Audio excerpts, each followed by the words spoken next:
নমস্কার বন্ধুরা, আশা করি সবাই খুব ভালো আছেন। সোনালীর ঘরকন্নাতে আপনাদেরকে স্বাগত জানাই। বন্ধুরা, আজ তৈরি করে দেখাবো গ্রীষ্মকালে মন প্রাণ ঠান্ডা করা সাবুদানার একটা ডেজার্টের রেসিপি। এই ডেজার্টটা আমি কিভাবে তৈরি করছি ভিডিওটি শেষ পর্যন্ত দেখার জন্য আপনাদের কাছে অনুরোধ রইল। তো চলুন সময় নষ্ট না করে দেখে নেওয়া যাক আমার আজকের রেসিপি। সাবুদানার ডেজার্ট তৈরি করার জন্য প্রথমে একটা কড়াইতে দিয়ে দিচ্ছি বেশ খানিকটা জল।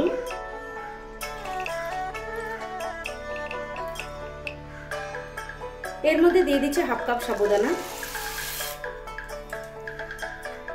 এরপর 20 মিনিটের মতো সাবুদানাগুলোকে আমি সেদ্ধ করে নেব।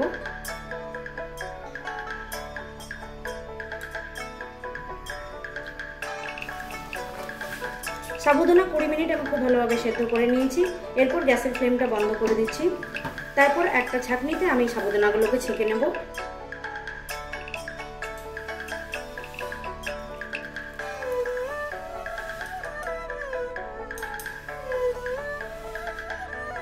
এরপর জল দিয়ে দুবার ভালোভাবে ধুয়ে নেব সাবুদানাগুলোকে।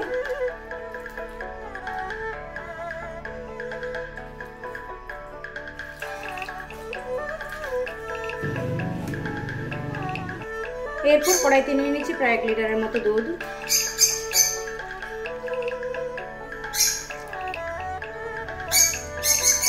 এরপর দুধ ভালোভাবে গরম করে নেব। দুধ ফুটতে ফুটতে এদিকে একটা বাটির মধ্যে আমি কিছুটা পরিমাণ দুধ নিয়ে নিয়েছি। এর মধ্যে দিয়ে দিচ্ছি 1.5 চামচের মতো কাস্টার্ড পাউডার। কাস্টার্ড পাউডার ভালোভাবে মিশিয়ে নিচ্ছি। বন্ধুরা, এই কাস্টার্ড পাউডার যে কোনো গ্রসারি দোকানে আপনারা পেয়ে যাবেন। এরপর এই মিশ্রণটা সাইডে রাখছি। দুধ ভালোভাবে ফুটে উঠলে আবারও 5 মিনিট আমি খুব ভালোভাবে জাল করে নেব, যাতে দুধটা একটু ঘন হয়ে যায়।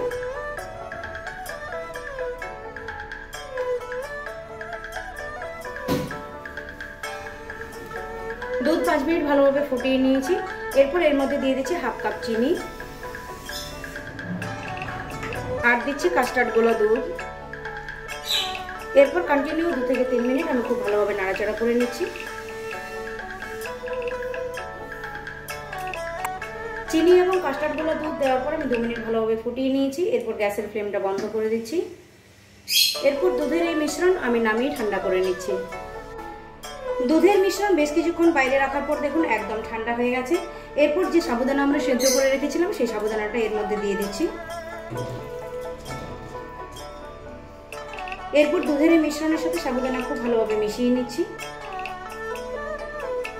সাবুদানা দুধের মিশ্রণের সাথে খুব ভালোভাবে মিশিয়ে নেওয়ার পর এখানে কিছু ফ্রুট অ্যাড করব।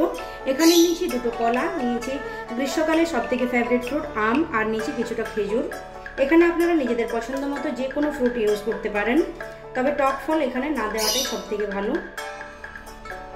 এরপর সমস্ত কিছু খুব ভালোভাবে একসাথে মিশিয়ে নিচ্ছি।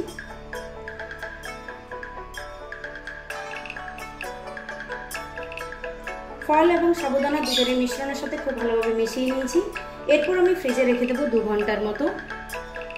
বন্ধুরা, সাবুদানার এই ডেজার্ট রেসিপি ঠান্ডা ঠান্ডা খেতে খুব বেশি ভালো লাগে, তাই আমি এটা এখন ফ্রিজে রেখে দিচ্ছি 2 ঘন্টার মতো। 2 ঘন্টা পর আমি আপনাদেরকে দেখাবো। 2 ঘন্টা পর সাবুদানার ডেজার্ট আমি ফ্রিজ থেকে বাইরে বার করে নিলাম। বন্ধুরা, দেখুন কি সুন্দর ক্রিমি স্ট্রাকচার তৈরি হয়েছে।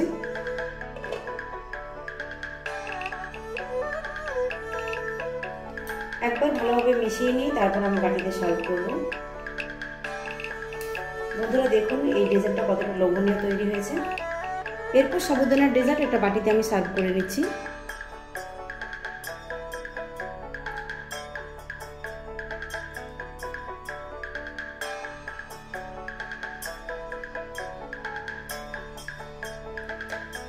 তো বন্ধুরা, তৈরি করে দেখালাম মন প্রাণ ঠান্ডা করা সাবুদানার একটা ডেজার্টের রেসিপি। আশা করছি আমার এই রেসিপি গ্রীষ্মকালে আপনাদের কাজে আসবে। সবাই সুস্থ থাকবেন, ভালো থাকবেন। আবার হাজির হয়ে যাব অন্য কোনো দিন অন্য কোনো মজাদার রেসিপির সাথে। নমস্কার।